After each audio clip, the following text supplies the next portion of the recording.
Let us read together Galatians chapter 5, verse 22 to 25. It says, "But the fruit of the Spirit is love, joy, peace, long-suffering, gentleness, goodness, faith, meekness." Let's read together verse 23. "Meekness, temperance. Against such there is no law.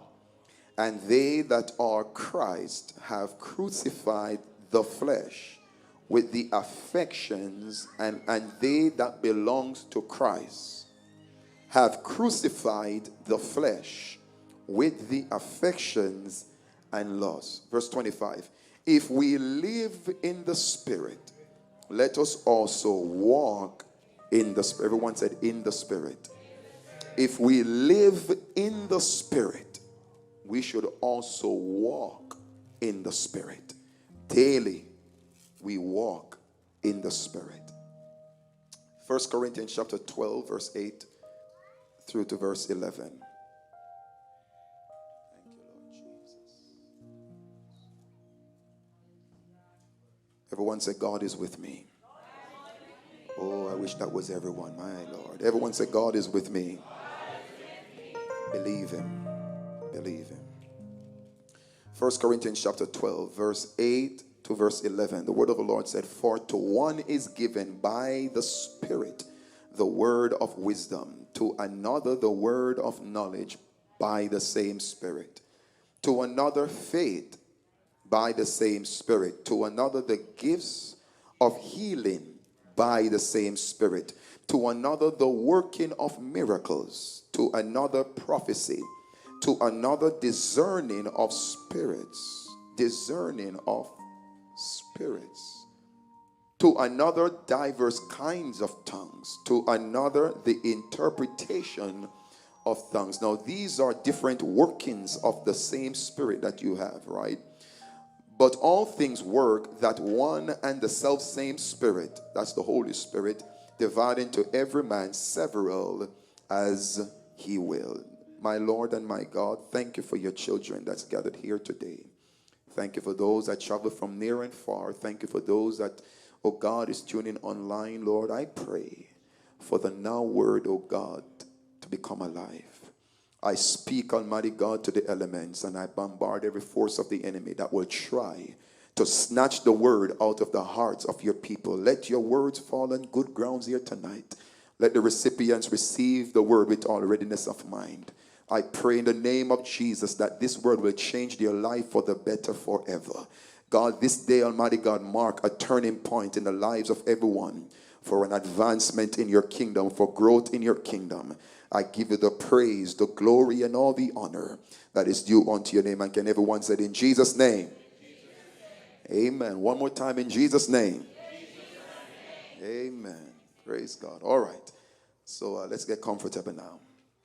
I would like to speak to you today on a thought that I believe with all my heart, that if every one of us will develop ourselves in these two areas in life, we will please God forever. I'll be speaking to you on what I deem to be the two things in life that all believers need to work hard in mastering, those two areas of life. Amen. I call these the two major criteria for success in life and for success in God. The Bible said God has given us all things pertaining unto life and godliness. So we don't just live for the heavens and we don't just live for the earth. Amen. God has saved us on the earth. So I would like to speak to you here on this thought that I really do believe that will help us. Now, it's something to challenge you, and I hope I can really squish this information that I have here so that I will not burn your time and take up too much more time as it is far spent. Now, we just read in Galatians chapter 5 where the Bible talks about the fruit of the Spirit. The fruit, notice it did not say fruits of the Spirit, but rather fruit, which means these are different qualities that's within one fruit. Now, the Bible said that the fruit of the Spirit, He gave us 9 of them. Now, I do believe that there are more fruit of the Spirit than 9. But Paul in Galatians wrote 9 of them. Now, I want you to really pay attention here because this is very important for us to know. Or else we'll be living our life just like randomly and going nowhere.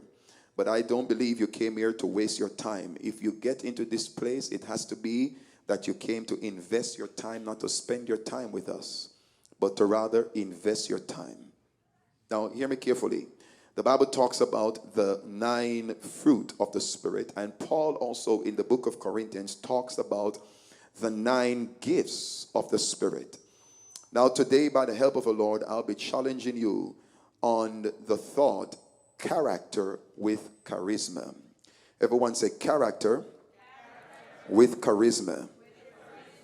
Let's do it one more time. Say character with charisma. I strongly believe, brothers and sisters, that you cannot live life without both of these ingredients. Please hear me. You cannot successfully live life in God without character and without charisma. And I will show you this in scripture, that you will begin to challenge yourself as a child of God to develop on what is called character and also what is called charisma. Now, when we use the word charisma, most time people think of it in a negative way, in a negative connotation.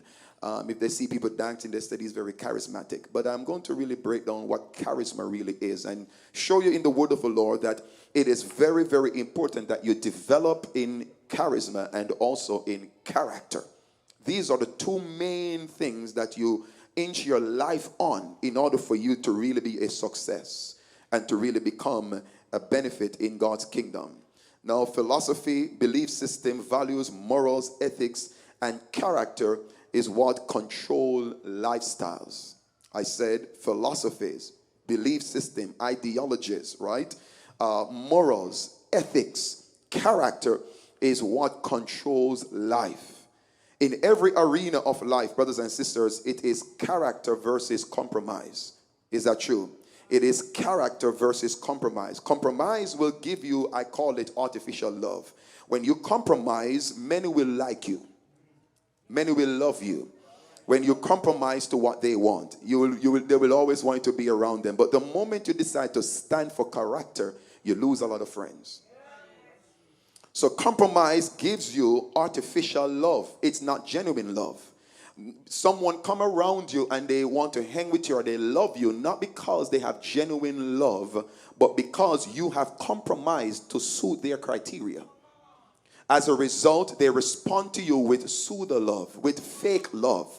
Now, brothers and sisters, when you are compromising in your life, you are degrading your life. It is very important that we refuse to compromise. Now, compromise gives us artificial love, but character gives us respect. Let me tell you, you will not be loved by many when you have character, but men will have no choice but to respect you. Now, please hear me. I want you to take these notes, write it down, because it's very important for your tomorrow's journey. Please hear me carefully. Without character, we can lose everything in a moment that took us years to build. Without character, we can lose everything in just a moment that took you 40 years to build. By you messing around and doing something that tampers with character, you'll be surprised to know your empire will come down. Everything that you build in life can be destroyed overnight when you do not develop on character. Now, what is character, you may ask? This simply means that which is unchangeable, stable, dependable. One with character is unchangeable. They are stable. They are dependable. They are predictable, meaning to know someone so much that you can know what they will do in their absence. So, for example, I can say to Brother Otis, this is the combination of, say, a house. And I give him the combination of the house because I vet him over the years. He's a man of character. Are we together here? So you can predict what he will do. You know he's not going to go there and steal anything, because he have built that kind of a life. He demonstrated that kind of a lifestyle around you. So it gives you a mindset, an ideology of him, that I am not a thief. Are you with me? Please stay with me here. So I want you to understand that when someone have character, the person has developed themselves so much that you can depend on them. You can predict that, listen, if you allow this brother to take your daughter to church, you don't have to worry. Why? Because you have vetted him over the years. You don't just take a strange man and let him take your daughter to school. Is that true? Just a random guy out of there. No, that man could be very pure, very good, but you haven't checked the man's lifestyle. So you said, before I run this risk, let me first vet this man. I need to get a track record of his lifestyle to see if he's a child molester or not. Are we together here? Now, I want you to understand also that someone may not be a child molester in time past, but the problem can start with your child. So you don't just look on the track record and say, oh, he has a clean record. Let me tell you something. At times, things happen to you for the first time. Is that true? So you have to now use your spirit to vet the man. You have to now not just trust the background, but trust the destiny, the future of that man by observation. Before you put that child, your precious daughter, into the care of such man, you first make sure he has character. And it takes time, my brothers and sisters, to convince people. We can love you in an instant we meet you, but we can't just trust you the moment we meet you. Oh, please hear me carefully. Wisdom taught us that you have to learn how to observe people before you start giving trust to people. Trust is not something you beg or plead for. It is something you earn over a period of time. Now, I want you to write, character is what you do when no one is watching. The kind of a life you're living when nobody's paying attention to you. Now, a lot of times we can come up and, we present a reputation. And a reputation is what you show up before people, right? But character is who you are. And at times we see your reputation, that which you present to us, but we don't see your character. Because your character is really, the bulk of your character is really what you do when nobody is seeing you. Yes. Let me tell you something. It's easy to put on a show. It is easy to smile when inside is pain. Is that true? It is easy to say, I love you when inside is hate. So it's very easy to put on anything on the outside to deceive people. But that's what men will do when listen, you can dress with the suit, come into church. You can't deceive God. I can go a little further. You can't deceive a man of God that walks with the Spirit of God. You can't just think that by you just doing certain things privately that nobody knows. Let me tell you something. There is no secret in your life. Did you hear what I said? I said there is no secret. I don't care. Let me tell you something. You may go and whisper something to your best friend that you say that will never disappoint you, and share this information anywhere else. You'll be shocked to hear it in 10 other person. It doesn't matter how confidential someone is. If you open your mouth and utter certain things, it becomes public. Oh, you're not hearing me. It may not be public in the instant you speak, but in the realm of the spirit, all spirits are exposed to that. Oh, please hear me. So we have to be very careful as to what we do in secret. Because the Bible said the Lord which seeth how, where, in secret. He said that God will reward you publicly.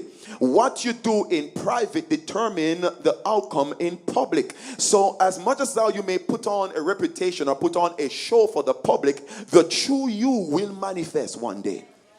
It's very important, brothers and sisters, that we don't put on a show to please people. Make sure your yea is yea and your nay is nay.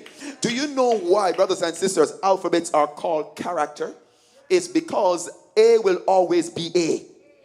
B will always be B. You don't take A from this building and take it to another building and it chooses to change. You will only see a big A or a small A, but it will be A. We need to develop ourselves in character that people can predict our life. In other words, they can look at us and trust us. They know, listen, this person will not fail God. This person will not drop this thing. You know, as a child growing up, as a young man, a younger person growing up, there's a song that always, when I sing it, I cry at times. A lot of times when I sing that song, I cry. And the song that says, God is good, God is good, God is good to me. How can I let him down? How can I let him down? How can I let him down? He's so good to me. Now, some of you may not know that song, right? You're too young. But it says, he picked me up.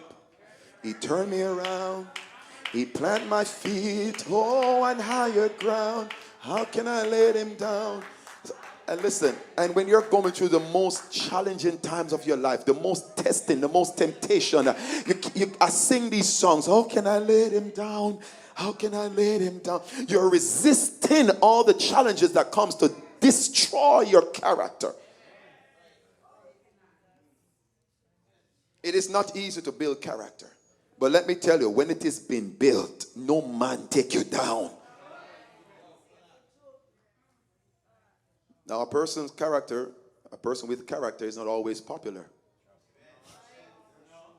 But let me tell you, I've been in church all my life, and I'm telling you, who I see that's popular, when I look at them, I'm like, dear God, man, everybody know this guy. Have the morals of a barnyard dog. No, everything about them, they shack up. Immediately after they put down the microphone, they're looking for a sister to talk to. Their wives are home, and they're still searching for somebody else to talk to. And they are popular. Oh, I'm going to talk to you, brethren. If you want to develop, you need to first work on character. Because let me tell you something. When you begin to fly and life becomes awesome and you have charisma, if character is not behind you, your fall will be great. So the first thing we work on is the foundation of living, character. Now, I don't want it to be that us as believers, we grow and we have no morals, we have no ethics. No, it's very good to be charismatic. It's good to have all these different abilities. But my brothers and my sisters, you got to understand the importance of you living with character. You work hard at it. You don't give up on it. And if you fail, you get back up again and said, no, adjustment falls 7 times, but he rise back again. Don't you stay down in that place of distress. You rise again and said, I dare to stand. Now, let me tell you something. The more often you fall, it's the more questionable your character becomes. Is that true? And it takes a longer time for people to trust you. Is that true? You don't want to give your life that headache. No, you don't. You want to see to it that your life can grow and it's not your character that is blocking your manifestation. Listen to me. Character is a commitment to a set of values without compromise. Many believers do not have values. Now, even as I'm speaking to you right now, do you know of any value that you set in your life? Let me tell you something. Deliver us from evil is better than what? Or lead us not into temptation is better than deliver us from evil. So when the Bible said we should pray, Lord, lead us not into temptation, but deliver us from evil. How you be led not into temptation is by setting up values. Your value system is what keeps you away from a lot of temptation. You just said, I won't go there. I don't do that. And it may not be sin to go there, but it can lead you to sin.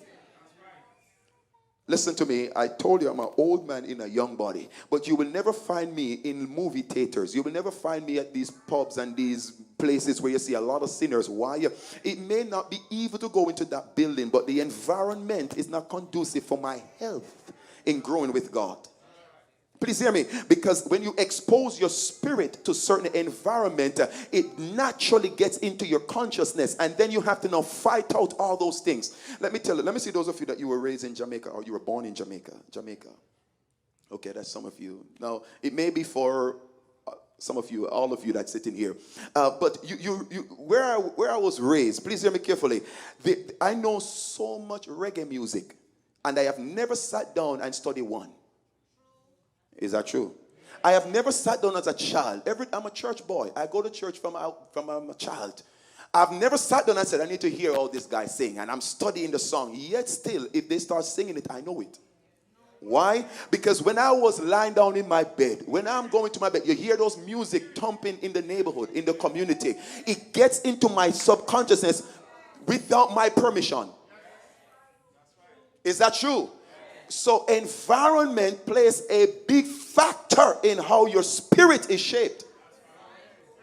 So when I'm saying no movie theater, no places like those, it's not because I'm trying to establish legalism. No, I know how it will jeopardize your spirit man. Because your spirit man is exposed to a toxic place. That you come back to church and all your eyes, when you close your eyes to see, all you're seeing is that naked woman, that nice young guy. That's all you're seeing. I told you may not like this message today, but I'm going to get real to this young generation. You got to understand, my brothers and sisters, the church is not a place to create oppression. It is to create safety for you. You need to establish values in your life. I don't go here. They said, why you don't go there? Well, it's not because it's a sin to go there, but I know that place is not conducive for my Christian health. So I put up those values in my life. I say to myself, nobody but my wife drives, or my children drives in the front of my vehicle. As a woman, why? I'm setting up values. If I go anywhere, I don't want nobody to say, look at that pastor, that young lady in the front of the car seat. No. Set values. Please hear me. When you establish these things in your life, you prevent a lot of problems. You can be a nice person driving down the street. You have no ill intention, but your good is evil spoken of because of how you present yourself. Is that true? Your presentation alone can cause people to distrust you. You may be innocent, but the Bible said we should shun the very appearance of evil. That which can make you look terrible. You should create values in your life that protect you. Are you listening to me? There are young people here that's growing in this church, and I want you to understand the importance. When you are striving to develop your life, please hear me carefully. You may not see the importance of it now, but at the age that I'm at right now, I see why God was guiding me away from a lot of things. Right? Now I understand why. Growing up, it felt like oppression. But now I'm understanding. But let me tell you something. When you are young and you are growing, the less blunders you make is the better it is for your future. The less errors you make. Now, I want you to understand this, that nobody, let me write this down. Dedication to a set of standards without wavering is character. Dedication to a set of standards without wavering. You dedicate yourself to a set of principles, a set of standards, and you tell yourself, I'm not going to waver from this. I love what I'm seeing. I'm seeing brethren taking notes. Thank you. I say this to you all multiple times. My reward is not money. That's the reason why you never hear me come and ask you for money. My reward is to see you grow. My success is in your success.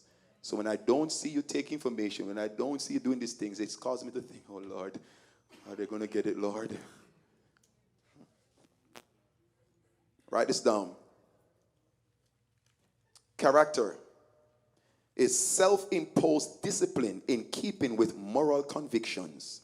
I said self-imposed. Discipline. You discipline yourself in a particular way. You put it on yourself. It may not be something in the Bible, but you put these discipline upon yourself to keep up with moral convictions. You have certain moral conviction at your inside, but you know if you do certain things, it will tamper with your morals. It will weaken your strength to overcome. Is that true? So you just see to it that you establish certain things to not fall into temptation. Write this down. A constant effort to integrate one's word, deeds, and action. That's character. To integrate your words, your deeds, and your action. You want to make sure that you do what you say. You want to work at that. You want to make sure that you don't just talk nice when you get a microphone. It's time to present yourself. It's time to make sure that you're polished. And it's time to make sure that you say the right things. You got to choose the right words. But then when we see you somewhere else, we don't see you living the way you've been talking.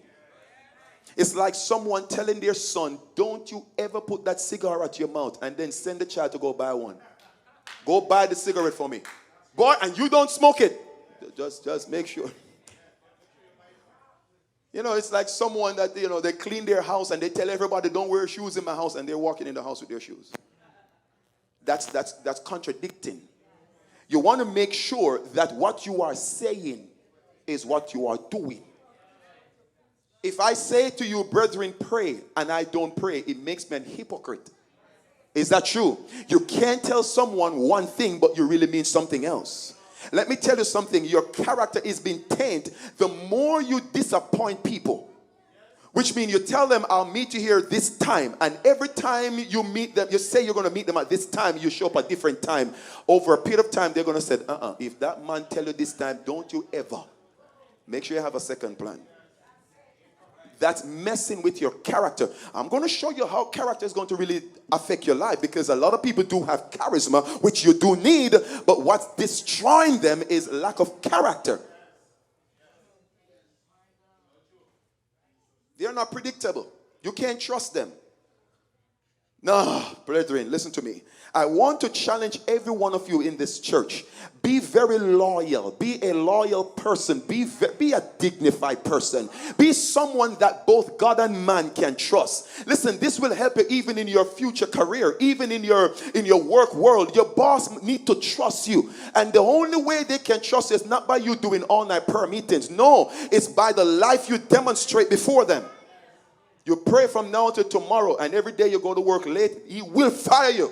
And don't ask us to pray for you. I'm sorry. Don't put it in the prayer box. Oh, I need a job. Why were you fired? I went to work late like 4 days. They don't deserve to work. Oh, you don't like this message? No, I know it was going to tamper with some of you.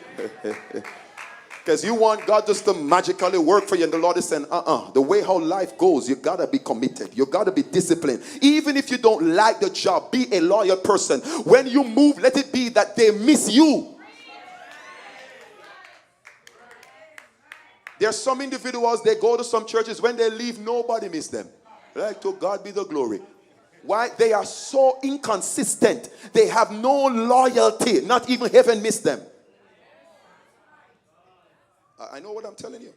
Because a lot of us, we think that God don't see these things. You're joking. The Lord said, I only honor those who honor me. He is faithful to those that are faithful. You can't just do what you feel like and then God is supposed to be loyal to you. No. He will love you, my brothers and sisters, but he will not trust you. Now, please hear me. Write this down real quick. Power, money, illegal sexual intimacy are the three enemies to success of any man. Every man who has ever failed is because of one of these three. Power, money, and sexual intimacy. Illegal sexual intimacy. I have to use that word, illegal. You're not authorized to do this. And every one of us, we fall, or those that fall, they come under one of these categories. The lust of the flesh, the lust of the eyes, or the pride of life. Is that true? I want you to understand that you have to master power, you have to master money, and you have to master controlling your body. Please hear me carefully. A lot of people, they do not know how to handle themselves the moment you put them in authority. That should not be you. Oh God. When you are given authority, you're given power, it's not time for you to beat people. It's not time for you to say, I'm the boss. No, every man work for me. The greatest boss is the greatest servant. The person that can serve the best, Jesus said, they will be your leader. Let me tell you something. I am not ashamed to come into this church and sweep. At times when I see the ushers coming, I quickly hide because I know they're going to come and take it from me.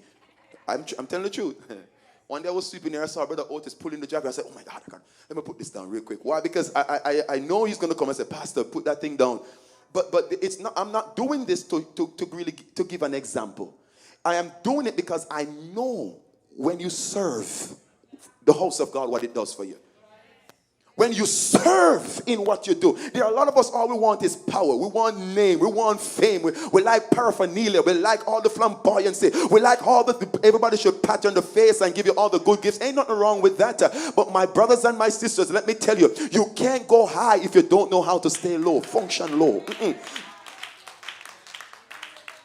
Can you imagine you having a company without a janitor? That's why you trivialize nobody. I see the importance of even cleaning. Can you imagine living in a house and your bathroom is not clean?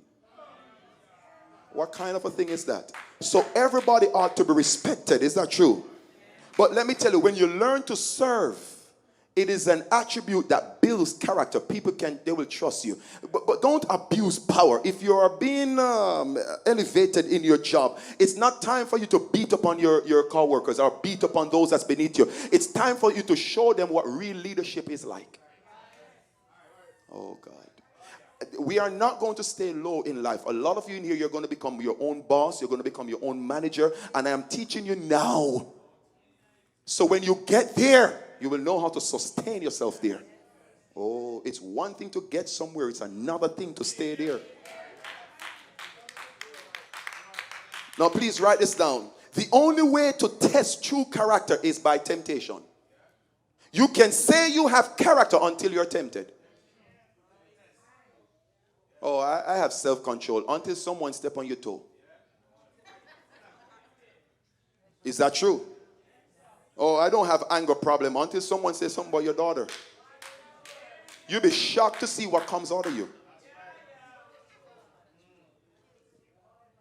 Now, please, you need to understand that there will never be a time in your life where you're not going to be tempted. Daily, you'll be tempted. You will always face temptation. But when you're a person of character, your temptation don't bring you down. Your temptation becomes a platform to make you stronger and better. Trial comes to do what? Make you strong. Please write this down. Power and money does not corrupt any man. Please hear me. Power and money does not corrupt people. All it does is simply reveals their character.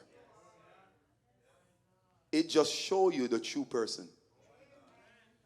You did not know that this person did not have character until you put the money in their hand. Until you give them power.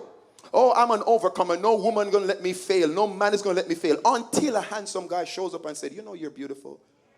Until a pretty girl comes to you and says something, then you realize your knees start buckling. Everything starts happening to you. Is that true? I lose the church today. Oh, God, help me, Lord. You know, Brother Bradley, over the years, we get so churchy that we even out of touch of real life. So when we come to church, it's like we just have some temporary amnesia. It's like you get a blackout. We don't go through those things. Every day of your life, you will be tested and tempted. These things reveal if you're a person of character or not. If you fail, it's just showing you need to work on character. The Bible said if you faint in the days of adversity, it is showing that your strength is weak. It's small. It's not to condemn you. It is to show you got work to do, my brother. You got work to do, my sister. So don't condemn yourself if you fall short. All you do is to rise again and say, I know what caused men to fall into such problem. I know what caused me to fall into this situation. It will never happen again. Bite me once, shame on you. Bite me twice, shame on me. You should never make the same mistake over and over and over again. It shows that you are ignorant of what's going on. You're not in touch with your own life. Mistake is acceptable, but not 300 of them, the same one. You've got to learn how to master things and keep growing like that. So listen to me, when you overcome from this error, 5 years down the line, people are still talking about that error, not knowing that you passed that long time ago.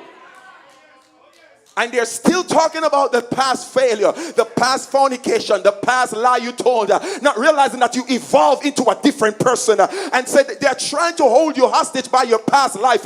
Leave them with the baggage. You keep on pressing ahead. Don't gaze at what they are saying about you. You have evolved into a righteous being. You figured out what messed characters up, and you fix it on your own life.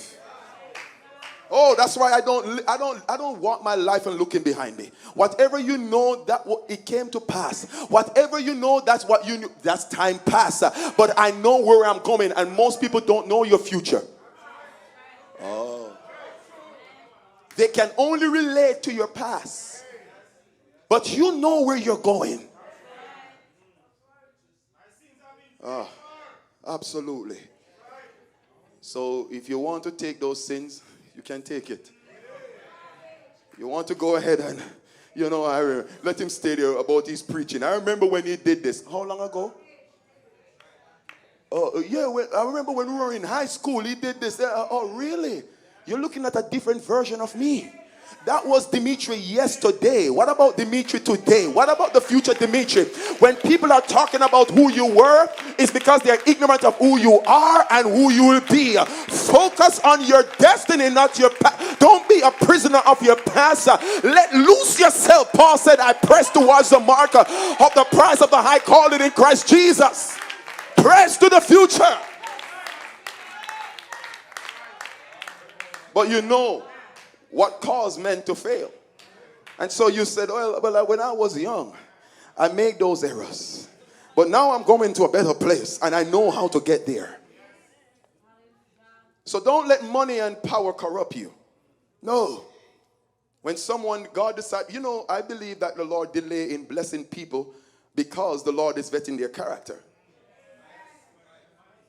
He knows the moment money comes into their hand, it's time for them to boast.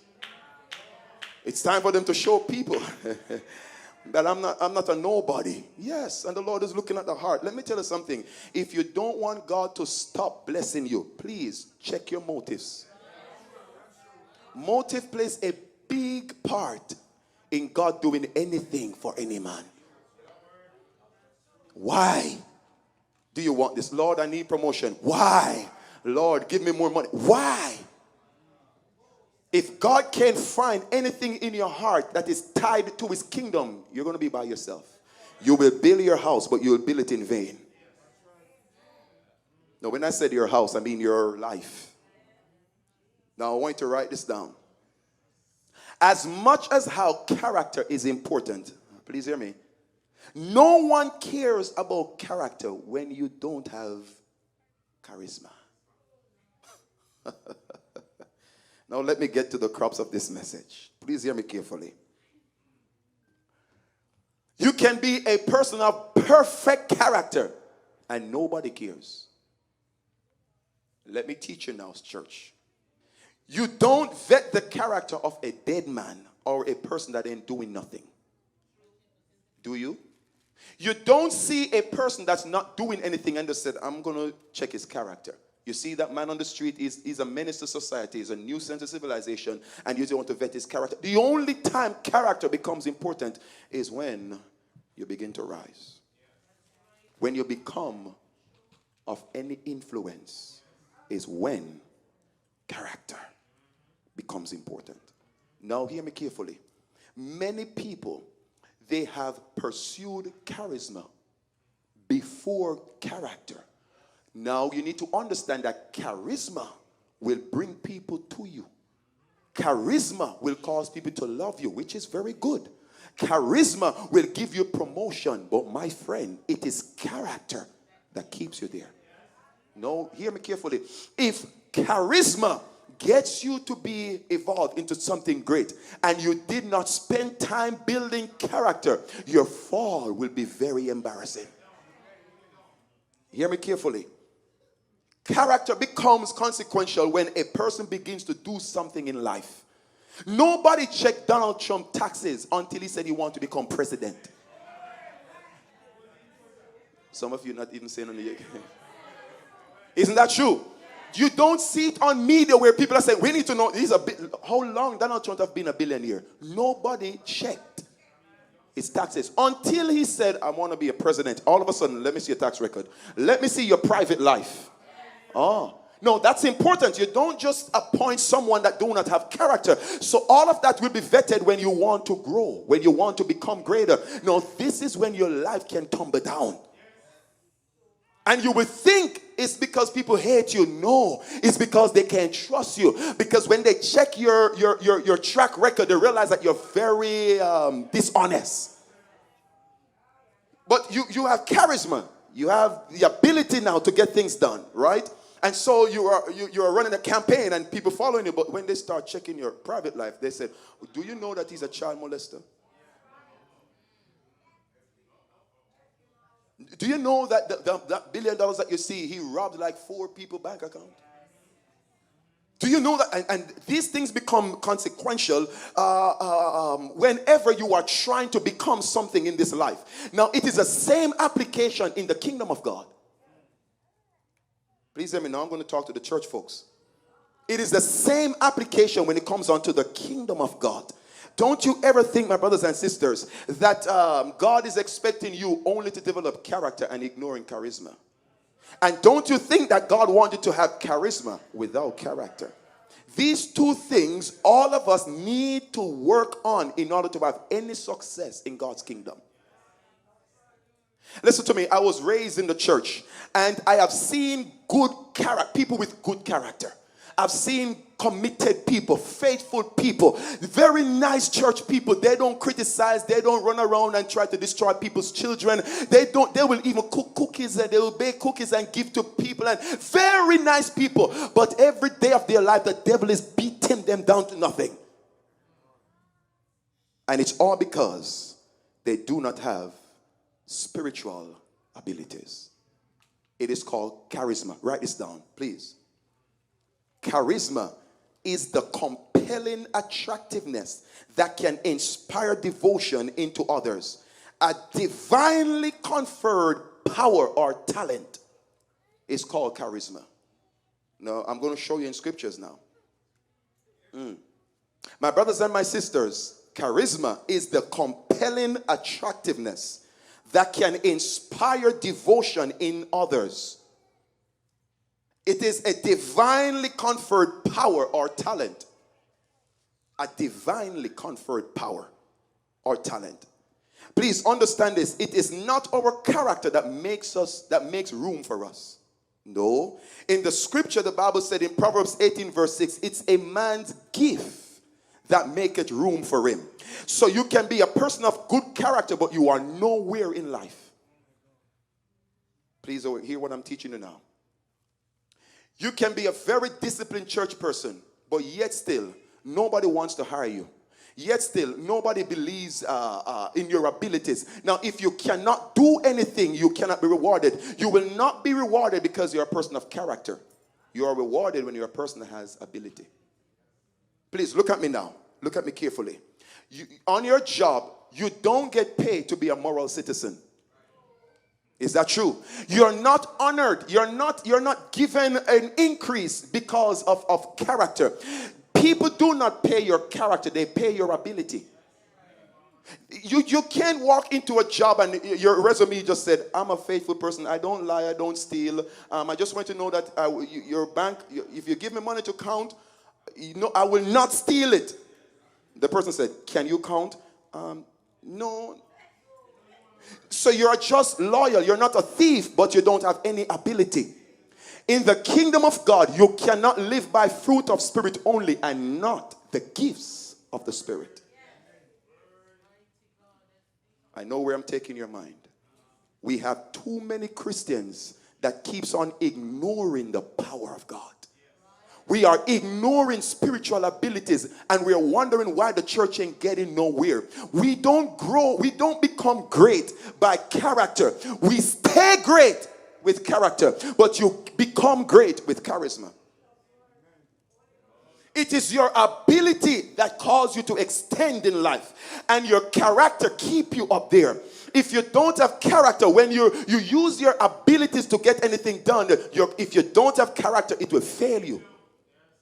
But in life and in serving God, you need what is called the fruit of the Spirit and also the gift of the Spirit.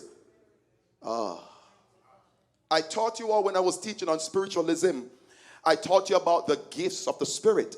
And I really don't want it to be something that pass over believers' head right now. Because let me tell you something. The devil don't cater for character when you can't use power to disarm him. You don't disarm the devil by being a good citizen or by being a loyal person. You disarm devils when you have spiritual power. That's the reason why you have people with certain spiritual power that can disarm the devil, but they have no morals.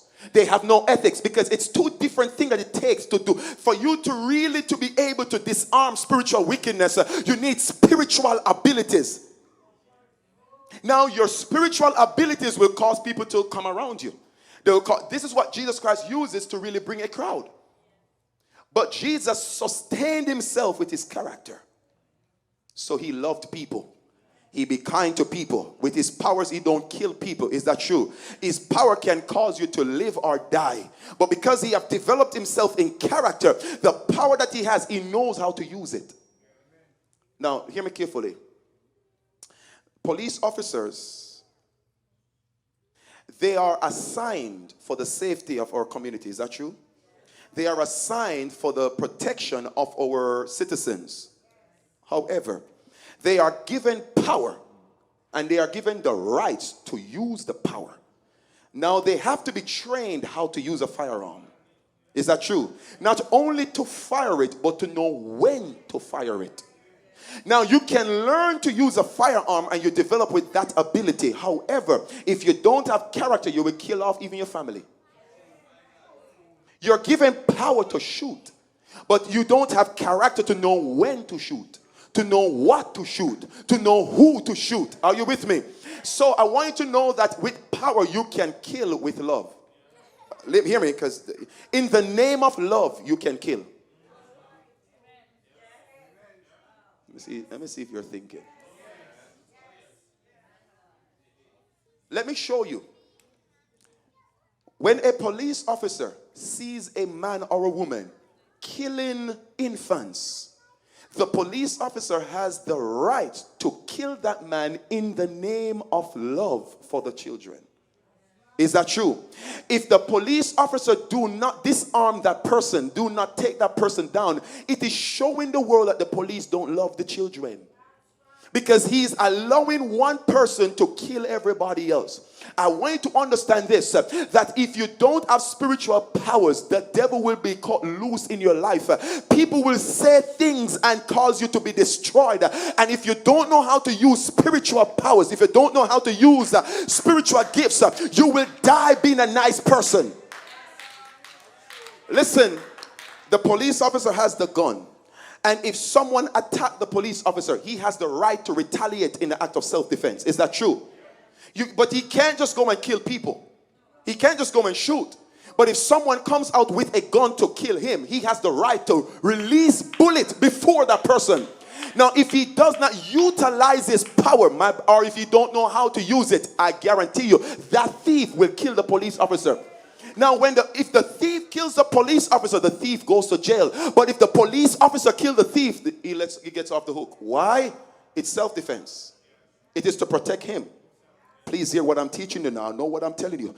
If you don't know how, if you don't have spiritual powers, the goodness of you are here as a police officer to protect people, yet still someone out there is trying to kill you. You will die being a good person. In the realm of the spirit, the devil don't come over your life and say, let me see if she have character. Let me see if he has any form of morals in his life. And if you have morals, then I will protect you. You're joking.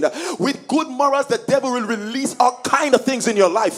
But what you use to respond to him is to let him know, I got power, brother. I'm not just a good guy, good character. I have spiritual power. So if you try to pull the trigger, you will see something coming after you. And it will even deceive him because he thinks you're very gentle and very nice, not knowing that you have developed yourself also with spiritual abilities.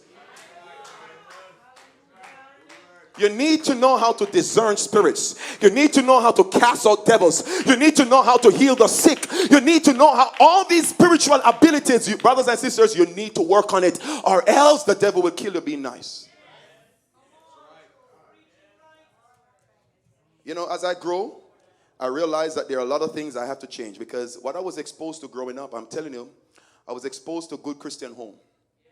Very nice Christian home. My parents, I've never seen them fight.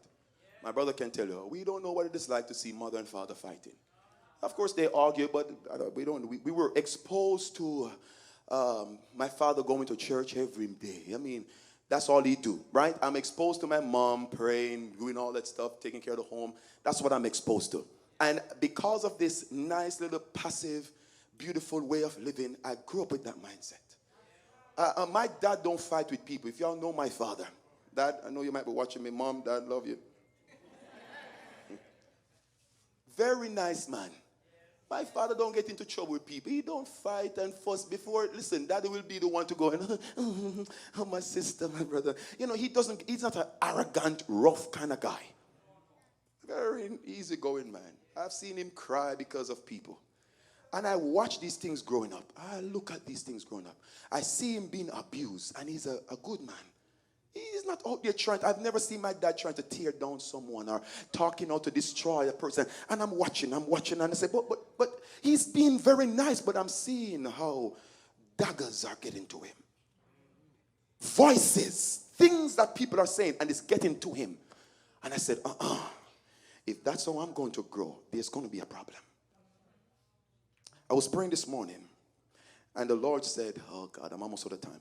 And the Lord said to me, Demetri, I told Joshua that I will be with him as I was with Moses. Please, Brother Will, look at this.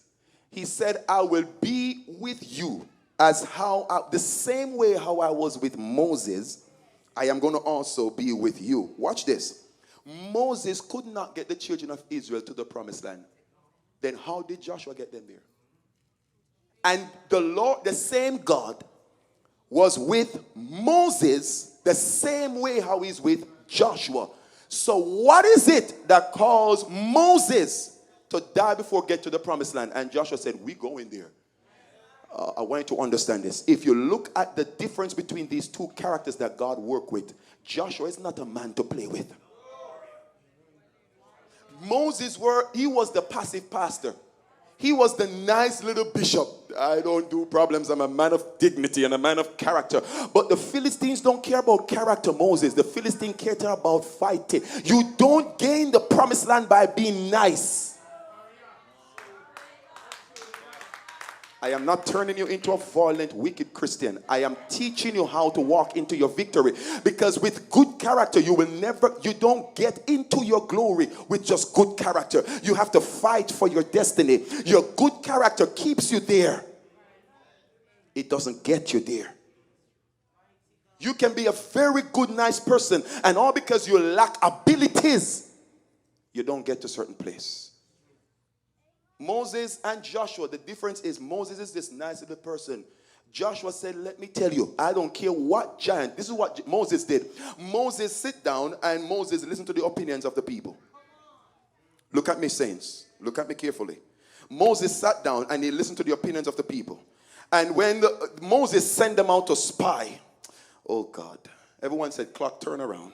When Moses sent them out to spy, 12 of them he sent. 10 came back with an evil report saying we can't do it.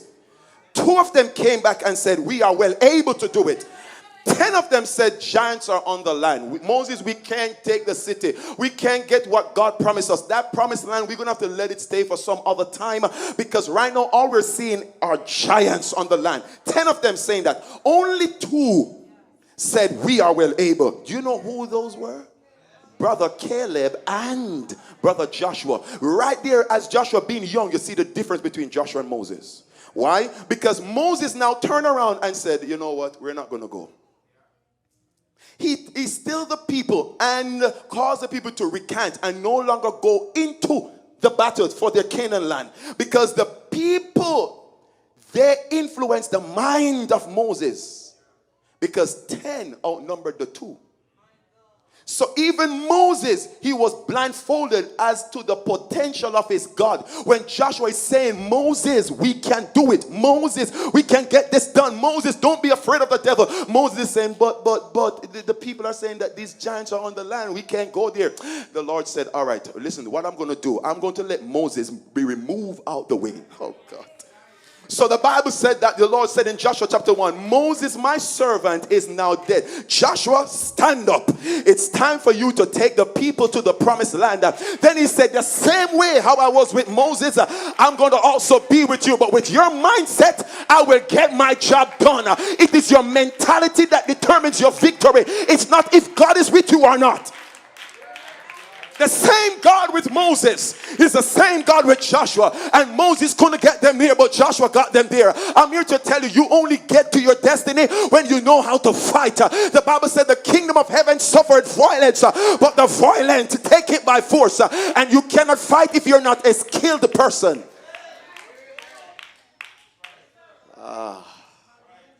So I realize that if you're ever going to go forward with God's work, you cannot just be this nice character person. You need to make sure you have that first. But you hear me carefully, brethren. Your victories are predicated upon your charisma, your ability to fight, your ability to do the things of the Spirit. You can be a nice person going to church, and because you fail discernment of spirit, the devil kill you on the way to church. You're doing that which is right. You're going to church. You're hugging a sister and a brother. But because you do not have the gift of discerning of spirits. When you say discernment of spirit, you don't just discern demonic spirit. You know how to analyze any spirit, even spirits that has human bodies. Oh boy. You're a spirit person. You're a spirit being. When someone comes around you, when you have the ability to discern spirit, you discern the spirit of the person that comes to you. So the knife won't get into your back. You always keep them at distance. What I'm sensing in my spirit is that this is what you're up to. Now you have good character, and the person will know you're a person of good character. They will plot your demise, and they will know you will fall because they know you're not going to retaliate. Because you're not a fighter. You're not a person that has any ability in the spirit. You don't even know how to tell what's going on around you. And they will use your character to destroy you. Look at me carefully, ATI. I'm not turning you into a Christian rebel. What I am doing is to make sure that no devil stop your life. And you have to understand this, or else the God in heaven is... Listen to me carefully. Let me quickly go here. The Bible said Jacob had 12 sons. Truth? Then you have Joseph, which was the set apart one. Then you have 11 brothers of Joseph. One day, Joseph was running to his brethren with his good heart. Very nice heart. He's going there with drink and water, and he's going there to feed his brothers. While he's running to them, brothers, the brothers were conspiring how to kill him. Is that in your Bible? Okay. Good character is meeting people with no character. You're in trouble.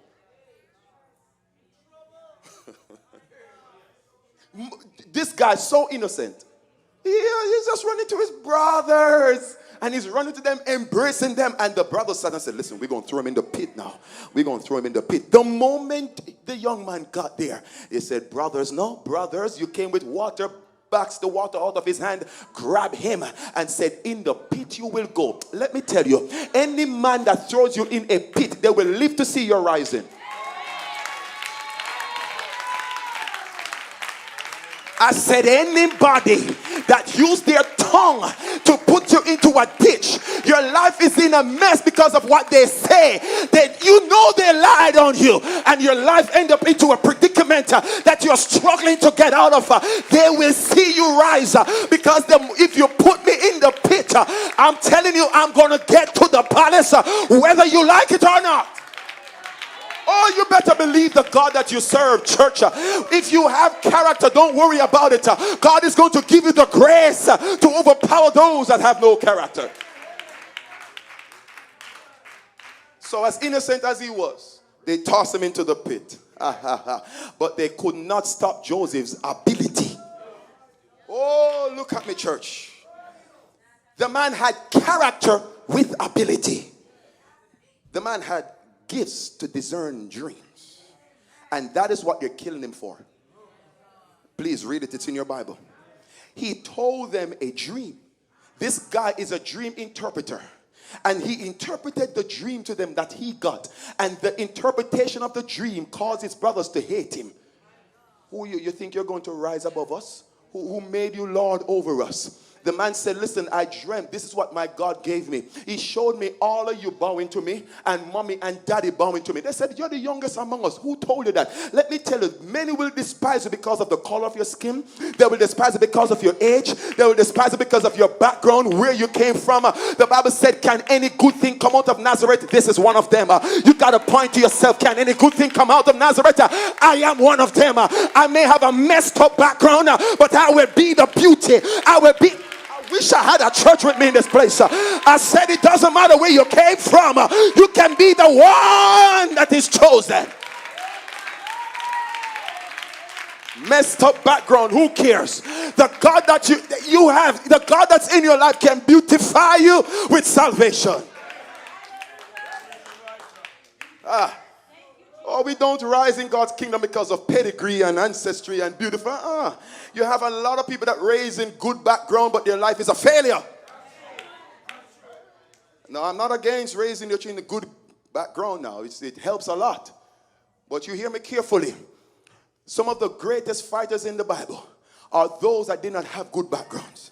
Somewhere along the line, messed up people, God tend to choose them and said, I'm going to show them how to turn things around. Because you have a lot of church people, they were raised in church, they are so religious, God can't use them. They are stiff, stoic, no move of God. But those that came from the street and they are radical, all they need is a touch from God, and they bring that radicalness to the devil and said, you think I am Pastor John? You think I am Pastor this? I am a radical Paul. If you put your hand on us, we blind you. Oh, I'm using, it's Bible I'm in. You see, watch it. I'm going to show you that I am not trying to hypnotize you. I'm giving you principles of the word of God. You have one that is called Peter. Is that true? But there are one that is called Paul. You know Peter and Paul. The difference between both of them, Peter will be running from Paul. Oh, you didn't know.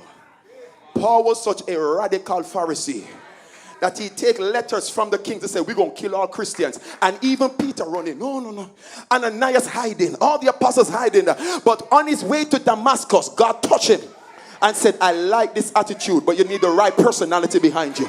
And the Spirit of God went upon Paul. And all of a sudden, it is Paul that becomes the leader.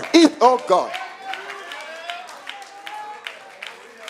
Paul said, you don't try the church. You come to attack the church. He went to King Agrippa. He went to all the high priests and said, dare you put your hand on this thing. One guy came up one day to block the church. His name was Elymas, Bar Jesus. You know his name? Elymas by name. It says he came now to stop Paul. Paul said, what are you trying to do? He was ministering to the duke, right? He was ministering to this wealthy man to bring him to the church. And this guy by the name of Bar Jesus showed up to stop Paul. Paul said, this is not Peter, no. What are you talking about? Paul said, you shall be blind, not seeing the sun for a season. Immediately the man was blind, because I am a radicalist. I am not a church goer. I feel the Holy Ghost in my body. We got to get out of passivity and become bold as a lion and stop the works of darkness.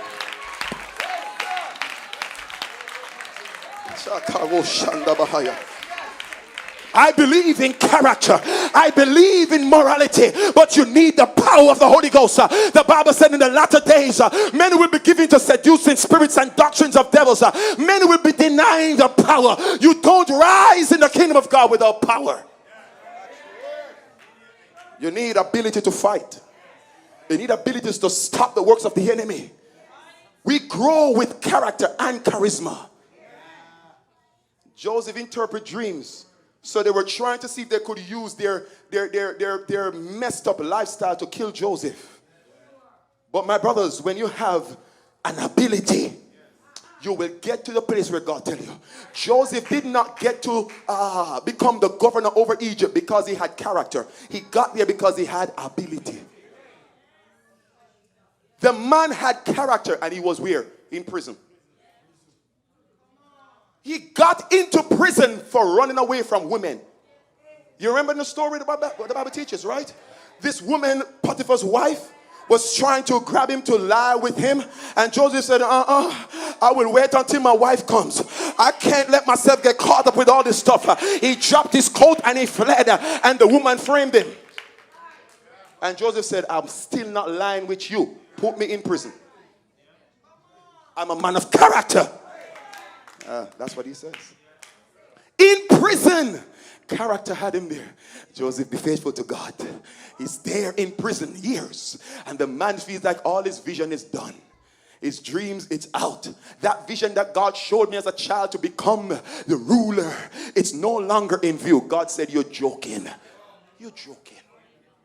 If you maintain your integrity, no man can stop you.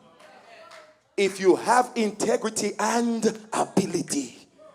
There are a lot of Christians have integrity with no ability, and some has ability with no integrity. You don't rise doing one of them. You rise doing both. With ability, Joseph stayed in prison, and the king had a problem. The Lord said, it's time for me now to show up and let my son out. Oh, they thought they could have shut him down, right? And then the Bible said the king had a dream. And in that dream, he could not interpret it, but he was very disturbed. Let me tell you, what caused you to get so disturbed? Don't you have dreams a lot of times, King? The Lord said, this one, I need to get my child where he is. So I have to trouble him. Nobody else. When the king had that dream, called all the magicians. Tell me about this. The Lord hid it from all of them. They could not tell. No spirits out there could get the information to them. This one was tailor-made for Joseph. There are things that God have tailor-made for you. Stay with your integrity. It is coming your way. Don't let your boss cause you to drop. Something. Don't let your boss cause you to drop morality. Keep your sanity. Keep your promotion. I'm not lying with you. I'm speaking to somebody. Listen to me carefully. At times they're going to want to let you drop your character.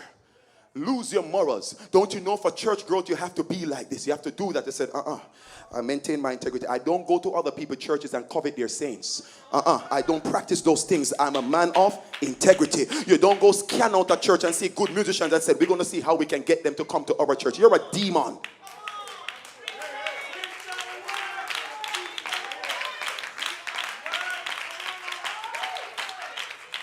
The church don't like me. You want big church? You want fast church growth? Labor. Stay there patiently. Do you know how many things pass through this church? You know how many attacks? And I said, I will maintain who I am. I will not let people come to lower my standards, my dignity, my immorality. Let them do what they want to do. I will stay with God until my change comes. Go around and we slaughter other ministers to make yourself look good. It's like a lot of people that wants to look high by cutting the head off everybody. That's not character. And I'm telling you, your day is coming. Learn how to be disciplined. Wait, just stay there. They that wait upon the Lord, the Bible said, they will renew their strength. Don't worry about it. Joseph stayed in prison with his dignity and character. Then the Lord said, it's time to get him up there. Watch this, I'm through. And the Bible said, the man could not interpret the dream, the king. And then this young man that was in prison said to the king, I remembered a young man by the name of Joseph. He interpreted my dream and also a friend of mine. The same way how he interpreted it, it's the same way how it come to pass. King, I think you need to go for that guy. And they went ahead and opened up prison doors to go find Brother Faithful Joseph. I'm telling you, your God is going to find you in Lodibar. He's going to find you in the place of weeping. When you are being patient, you're saying, I can't defile my body. It is a temple of God. And you see other people running around doing their thing. And you're saying, no. I got to keep myself. It's not that girls don't like you. It's not that boys don't like you. It's because you're a person of integrity. You stay there without a husband. Stay there without a wife. While others shacking up doing their thing, you said, that's not me. And at times you're tempted. You're saying, God, if they can do it, I can do it. You stay there. I'm telling you, God is going to come for you. But when he comes, You will not go through the process to get there. You have already been there. You have already been through the process in waiting on him. What he's going to do is take you from the prison directly to the palace with no voting, no election. God Almighty. They sent for Joseph, the man of character, and said, we need your ability. We need your charisma, Joseph. Can you interpret this dream for me? The king sent for him. Joseph now began to interpret the dream, saying, King, all this, and for time's sake, I'm not going to go through it, but all these that you're seeing, it means 7 years of abundance and 7 years of famine. The king said, whoa, how do you know that? You know what? I trust you. This man is a prisoner. A what? Prisoner. And the Lord said, who I promote, it doesn't matter where you were. I take you where I want you to go. The Bible said that the king immediately put Joseph to be governor over all Egypt in a moment of time. Overnight, the man, because he had character and charisma, overnight he was taken from the prison to become governor. Do you take a prisoner and let them become your governor? The first thing you said is, let me check his background. Let me see, let me vet his life. The king did not ask his pedigree, who is your mother, who is your father. I don't care. When God is lifting you up, my brothers and sisters, it doesn't matter the pain that you've experienced in time past. He will rise you up so much that all men bow to you. The same God that they said will never rise. The same God that they said, we're going to throw you in the pit. The same God that they said, we're going to put you in the prison, is the same guy God put into the palace. Now he finds the same brothers that did not like him, that hated the dream. The brothers that did not have character. They shows up one day. The famine hit where they were living. Oh God. No problem comes. And they said, the same one that we reject, the same one. Now watch this. They did not even know that it is their brother that becomes the prime minister, the governor over Egypt. The blessing was there in Egypt and not in Canaan. Watch this. How is that so? Egypt is not, the people of God are not in Egypt. The people of God, they're in Canaan suffering. Is that true? Jacob and his children, mother and 11 sons. Famine hit the entire world, and only Egypt was not experiencing that famine. The famine was going on and Egypt was being fed. Do you know why? The man of character and ability was there. The brethren, as much as how they're called the people of God, they had no character. There was no God there. You hear me carefully. Can you imagine God leaving the 11 plus Jacob and the wife and just turn to attend to one young man? One young man. Why is it God did not reveal the secret? Reveal all that was going to happen to Jacob? Why not to the eldest brother? Why not to the veteran in the church? Why not to the elders? These are people that live, they just demonstrate reputation, but they have no character. The Lord said, the one with character is who I work with. I will make sure I use him. We think that God is a joker. At times it takes long for your breakthrough to come. But if you stay with him, he will take you overnight from one level and bring it to a level that no man can take you down.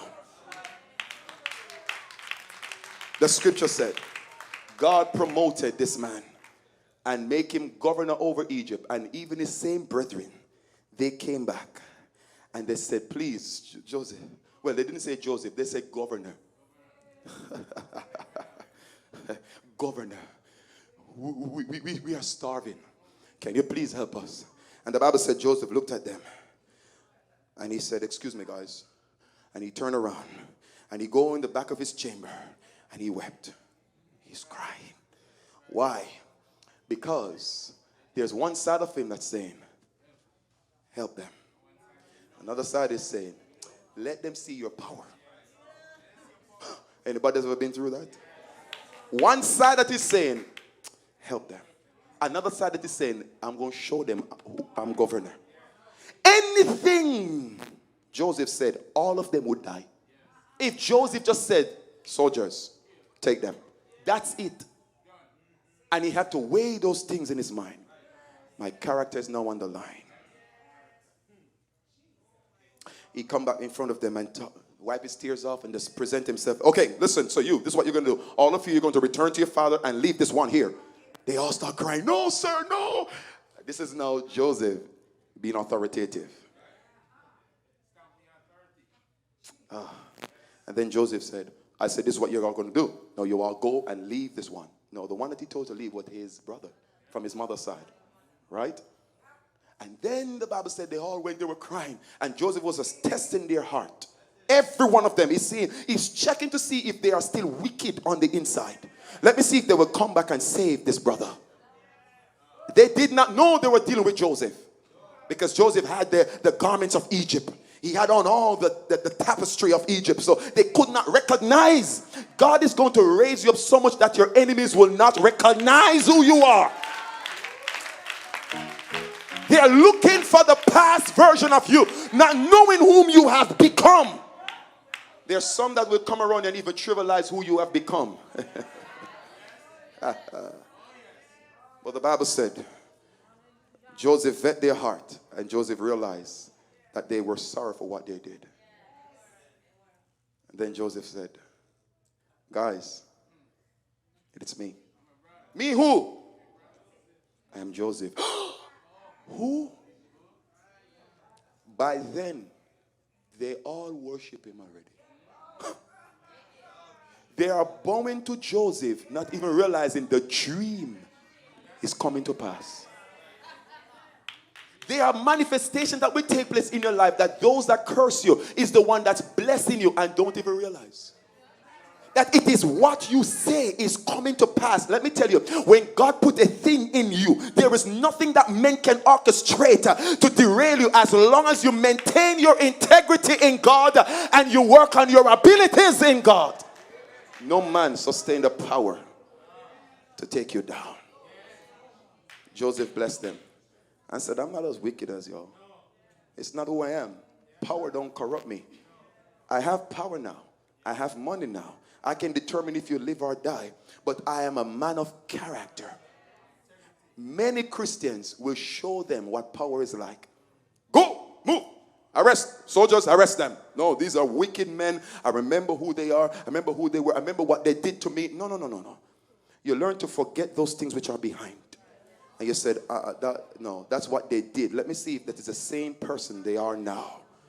Vet every man that hurt you. Everyone that offend you. Don't just run up into their arms. Vet them. You check them. Let me see if he's still loyal. Let me see if he's still committed. Let me see if he's a dedicated person. Let me see what this person will do. Because I'm telling you, if a man bites you once, they have the tendency of biting you twice. Church, look at me. If you think I'm giving you wisdom, stand.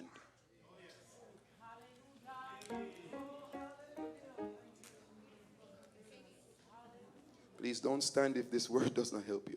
I mean what I'm saying. Because I want something to happen to you today. Let me tell you something, brothers and sisters. My heart is to see every one of you in this church become whom you're supposed to be. Listen, this is not about a pastor getting big and the saints just struggling around in time. No, sir. You are standing in a congregation that everyone believes that everyone is to be elevated. What did I say? I know some of you, you're getting tired of me talking about elevation, but everyone said we serve a good God. Do you know what you just said? If you serve a good God, there is nothing bad that you should be experiencing. If you're going through anything bad right now and you're serving the good God, it is to take you to where you're supposed to go.